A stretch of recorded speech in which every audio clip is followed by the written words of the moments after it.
The arrival of shadows, the diplomatic shuttle descended through violet clouds, and Commander Sarah Nakamura felt her heart rate steady at precisely 60 beats per minute. Years of military training had taught her to control the physiological responses that might alarm their hosts. Beside her, Dr. Marcus Webb adjusted his translator device for the 7th time, his nervous energy a stark contrast to her calculated calm. Through the viewport, the Threllan capital city spread.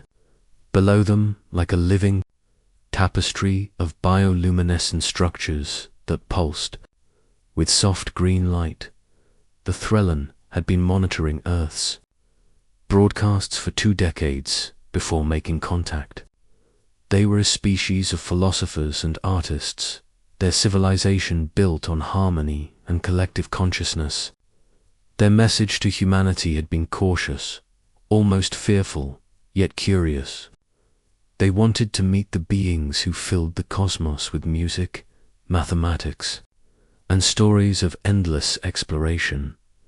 What they didn't know was what those explorers truly were. The shuttle touched down on a landing platform covered in moss that felt like velvet beneath their boots. Sarah stepped out first, her movements deliberate and slow. She had studied prey species behavior for months, understanding that every gesture mattered. No sudden movements, no direct staring. Project Calm. Behind her, Lieutenant David Torres and Engineer Yuki Tanaka followed, maintaining the careful spacing she had drilled into them. The Threllan delegation waited at the platform's edge. They stood on 4 slender legs, their bodies covered in fine silver fur that rippled with colors reflecting their emotions. Large, dark eyes dominated their elongated faces, eyes positioned on the sides of their heads to maximize their field of vision against predators. Sarah recognized the evolutionary markers immediately. Herbivores, herd animals. Prey. Ambassador Tellus stepped forward, his fur shifting through shades of blue and green. His voice came through the translator as melodious and gentle. Welcome, humans of Earth. We greet you with open hearts and hopeful spirits. Sarah smiled, keeping her lips closed over her teeth. Ambassador Tellus, we are honored by your invitation. Thank you for welcoming us to your beautiful world. She saw it then, the subtle flinch. Tellus's eyes had caught something in her expression, some micro-movement that triggered ancient warnings. His fur rippled with orange, a color their briefing had identified as anxiety. The other Threllan behind him shifted, their posture changing almost imperceptibly, weight redistributing to their hind legs, ready to flee. They know, Sarah realized. On some instinctive level, they already know what we are. Dr. Webb stepped forward with his usual enthusiasm, oblivious to the tension. The biodiversity readings we've taken are extraordinary. Your integration of technology and nature is unlike anything we've encountered. We have so much to learn from you. His forward movement, his direct approach, sent another wave of color through the Threllan group. Purple now, definitely fear. Sarah placed a gentle hand on Webb's shoulder, stopping him. The doctor looked at her in confusion, then understanding dawned. He took a half step back, lowering his gaze. Perhaps, Sarah said softly, we could proceed to the welcome hall at your pace, Ambassador. We are guests in your home. Tellus's fur gradually shifted back toward calmer colors. Yes, of course. Please, follow us. We have prepared a celebration of meeting. The procession moved through gardens that defied Earth's understanding of horticulture. Trees grew in impossible spirals. Flowers sang in frequencies that made Sarah's bones vibrate pleasantly.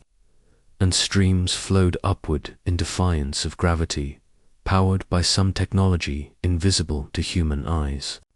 The Threlin walked ahead, constantly glancing back. Their eyes never quite meeting human gazers directly. The welcome hall was a massive dome, constructed from living crystal that refracted light into dancing rainbows. Hundreds of Threlin gathered inside, their collective presence creating a symphony of color across their fur. As the human delegation entered, a hush fell. Hundreds of prey eyes turned toward them, and Sarah felt the weight of instinct older than civilization. She could see it in their postures, in the way they clustered together, in how the young were positioned behind the adults. These people knew danger when they saw it. Their species had survived millennia by recognizing threats, and every evolved instinct they possessed was screaming at them now. A young Threlin, barely an adolescent judging by her size, stood at the front of the gathering. Her fur shimmered with colors Sarah's briefing hadn't covered, complex patterns that seemed to indicate intense curiosity overriding caution. The young one's eyes fixed on Sarah with an intensity that was almost human in its directness. "I am Kessa," the young Threlin said, her voice clear. "Student of Xeno. I have studied your transmissions, your stories, your history." She paused, her fur rippling. "You are predators. Apex predators, like the sky reavers of our ancient past." The hall erupted in shocked colors, orange and purple waves flowing through the crowd. Ambassador Tellus moved to intervene, but Sarah raised a hand gently. "Yes," Sarah said simply, her voice carrying through the sudden silence. "We are." The honesty seemed to surprise them more than the admission. Kessa's fur shifted to a deep, violet shot through with silver, a color combination that suggested fear mixed with fascination. "Then why," Kessa asked, her voice trembling slightly, "do you come in peace? Why do hunters bring gifts instead of weapons? Why do predators speak of friendship?" Sarah felt her team tense behind her. This was the moment that would define everything that followed. She could lie, could soften the truth, could hide behind diplomatic language. But she had learned long ago that predators respected one thing above all else: honesty. Because, Sarah said, meeting Kessa's gaze fully for the first time, letting the young Threlin see exactly what humanity was, we chose to become something more than our nature intended.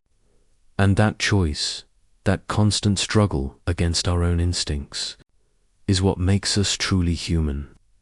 The colors in the hall shifted, uncertainty and fear mixing with something new, something that might have been hope, asterisk,